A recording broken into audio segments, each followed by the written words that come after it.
দর্শক, যারা দুর্গম পাহাড়ে বসবাস করে, এই পাহাড়ি বাসিন্দারা কতটা পরিশ্রম করে প্রযুক্তি ছাড়া ফসল উৎপাদন করে, ধান চাষ করে।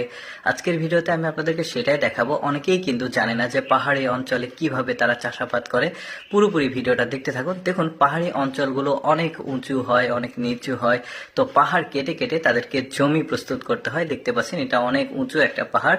আর এই পাহাড়ে অনেক পরিশ্রম করে পাহাড়ের মাঝ কেটে কেটে তারা এই চাষাবাদগুলো করে।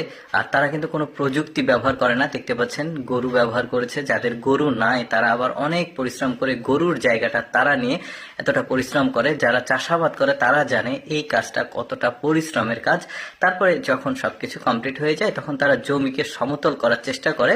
মানে যেই পাহাড়ি জমিগুলো তারা থাক কেটে কেটে করলো। আবার কেউ কেউ আবার বিশেষ পদ্ধতি ব্যবহার করে, যেমন এই যে দেখতে পাচ্ছেন টায়ার দিয়ে পুরো জমিটায় যে ব্রেঞ্চ দিয়ে মানে সুন্দর করে সমান করছে। এবার বীজ